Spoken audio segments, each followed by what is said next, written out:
some of the dirty plays, depending on how you feel about these plays, I felt like they were dirty plays, but that doesn't make them dirty players. You can have a dirty play and not be a dirty player. You can do something wrong and not be a bad person.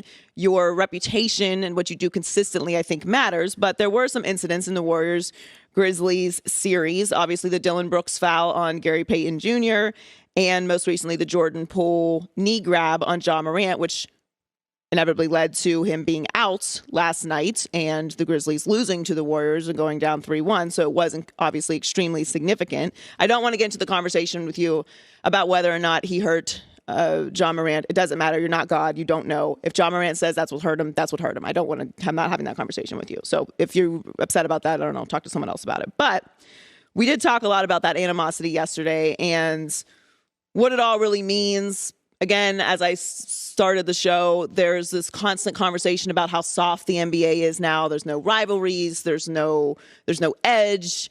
You know, in the 80s, everyone was competing. Now everyone's friends. Well, now I think you're starting to see the modern version of this, the modern players' version of what the animosity and rivalries are going to look like. It's not going to be the bad boy Pistons who were obviously what they were and did not apologize for it. And they were unique for that and immortalized for that. And that is them. And there were obviously some branches throughout those eras of basketball in the 80s and 90s where people completely leaned into that and it worked for them. And sometimes it didn't work. And that was that era.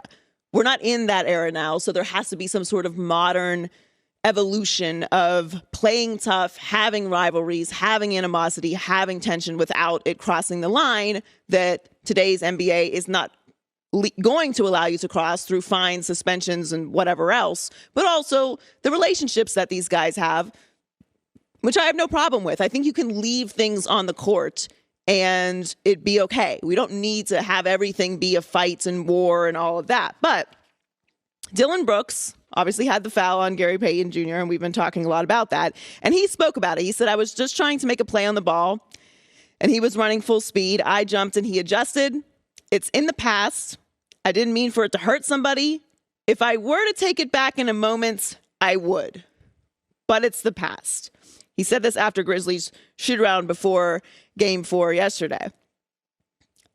If I could take it back, I would. That's the modern player's version of this tension and animosity. I'm going to make the play, but then I'm going to apologize for it. So I'm going to play tough, but if it hurts someone, I'm going to apologize, which I'm okay with. I'm okay with apologizing. This whole idea that you could just do something wrong and stand by it forever, apologize. It doesn't hurt you as a man or as a woman or as a person to apologize for something. You can play tough and apologize. You can play tough and be empathetic. And we also saw last night Jordan Poole walk up to Ja Morant. Now, Ja was a little, begrudging in his response to Jordan Poole. It's not like they stopped and hugged it out, but this is something. Shook hands. Okay. Like it happens. We had a moment. Obviously it hurt Ja Morant, but this is where we are. Be tough, but be empathetic. I'm okay with this modern version of rivalries, and that's where we are. I think we need it. I do think we do need tough play. I think you need a little tension. You need villains. I very much believe in that. But it's also, if you hurt someone, just go ahead and apologize. Don't think less of you. Actually, I think more of you. Let's get to Alex Curry with the news. No. Turn on the news in the first, but illuminating nonetheless. And as I'm watching the NBA playoffs progress, and I really got this feeling going into the playoffs in the first round, and now you're really seeing it develop in the second round of the playoffs. I think we're seeing some significant trends with the NBA, and I think it's really healthy for the league. One, we're seeing really well-developed, well-run, well-coached teams that are deep go far in the playoffs and be there consistently.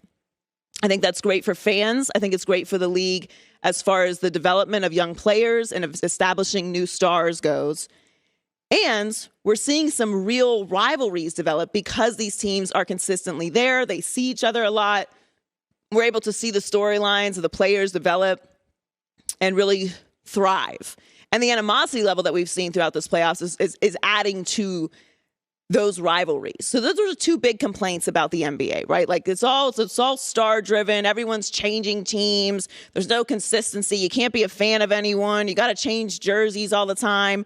All the players, all the stars make all the decisions. Well, you're not seeing that with the teams that are in the playoffs now. In fact, Philadelphia is the only team in the playoffs right now that's made a drastic move for a superstar as of recent in James Harden. And that wasn't even something they really wanted to do originally. They wanted to run it with Ben Simmons, and it wasn't working out. So I would argue it was their hand was forced in that space. They've been the one that's trust the process, that's wanted to develop year after year after year. So what we're seeing with all these teams, if you look at the teams that are remaining, is that there's a lot of parity, there's a lot of balance, and it is really benefiting teams that are consistent, that are loyal, that are patient, that develop players, that of course are aggressive in moves when they need to be. They're not complacent, but they're also not panicking. And I think that's really important for the NBA right now. There's been so many critics of the NBA poking at these specific things. There's no rivalries anymore. We need villains. Well, you're getting rivalries and you're getting animosity and you're getting, some borderline dirty play in these playoffs right now. You can't argue that. Oh, it's all about the stars. Everybody's superstars changing teams, AAU pairing up together. You're not seeing that this year either. And you didn't really see it last year. These teams are developing. They're well coached. They're well run. Even when they make moves, like Brad Stevens moving into the front office, they're not drastic. They're not explosive. Everyone is consistently working towards the goal. And if it doesn't work out, it's not an explosion. It's not panic. It's not drama. And you're getting the rewards in that from the fans. The ratings are up 23% this year. That is significant. So everything is pointing to the league is in a really healthy place. We're always talking about who's the face of the league and what's going to happen when LeBron retires. And listen, you need superstars. I am a superstar person. You need storylines. You need narratives. You need villains. You need all that. I agree. But I think what you're seeing in the NBA playoffs is not only great basketball, you're seeing well-developed, well-coached teams, players having the opportunity to rise up and have big moments on the biggest stage, and a lot of success is being rewarded to teams that have been patient. And I think that's great for the league overall, and I think we're going to continue to see this trend moving forward. Of course, there's always going to be a team that pops up that puts together a bunch of stars. But the team that we thought was that team this year was Brooklyn, and they're nowhere to be found and got swept in the first round. So the trend for the NBA, very much like the NFL in some ways, is that you continuously tinker, you continuously make adjustments, you continue to grow. Panicking, firing coaches every 2 years, making these big swings with no guarantee of any kind of ROI is moving out the window, which I think is really flying in the face of everything that we as a society are with instant gratification. You have to be patient. You've got to build. You've got to allow young players to develop. You've got to add veterans that fit into systems that are willing to be selfless and sacrifice and have the big star that works with what you do. And that's what you're seeing in these NBA playoffs, and I think it's great. So really exciting show for you today. We'll talk to Rick Bucher about the NBA playoffs coming up in a little bit. Mary Kay Cabot, Cleveland's, is about him as a coworker. He's going to join the fam. Which is very exciting. So if you haven't heard the news, Tom Brady is joining Fox Sports as our lead NFL analyst when he retires. Very important to mention when he retires, because although this is very big news for today, this is not an announcement that he is coming right now. Here is our announcement from Fox Sports NFL. We are pleased to announce that immediately following his playing career, 7-time Super Bowl champion Tom Brady will be joining us at Fox Sports as our lead analyst. And he responded to the news on Twitter saying excited, but a lot of unfinished business on the field with the Buccaneers, hashtag LFG. Everyone knows what that means. I'd like to keep my job here at Fox, so I'm not going to read that one. You'll figure it out. It's very exciting, though. And him coming here is, as Shannon just mentioned, if you were listening before the break, it's like Michael Jordan walking off the court and immediately joining as an analyst. I mean, this is the greatest player of all time joining the Fox Sports family as the lead analyst. It doesn't get bigger. It does not get bigger. No, it does not get bigger. It does not get bigger than Tom Brady joining a broadcast team. No.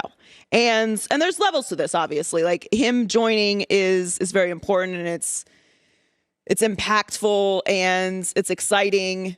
But this is also an answer to something that we have all discussed when it comes to Tom Brady for a very long time. What is Tom Brady going to do when he retires? Now, he did have a bit of a retirement announcement, obviously, not too long ago, a few months ago, and it was very short-lived, and we weren't really sure what direction he was going in.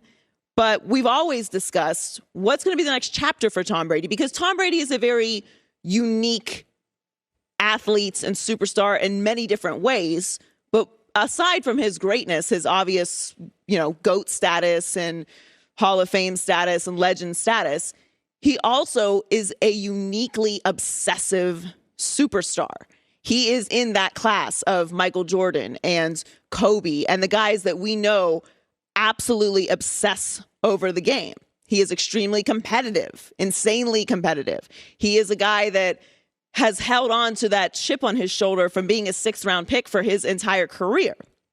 So we now have an answer for what the next chapter will be. And I got to be honest, I didn't know that I expected him to go into broadcasting. I think a lot of us expected him to, really dive into the business side of things. But he's sort of been chipping away at the media side of things for quite a while. He has obviously completely leaned into social media since he's joined the Tampa Bay Buccaneers. He had a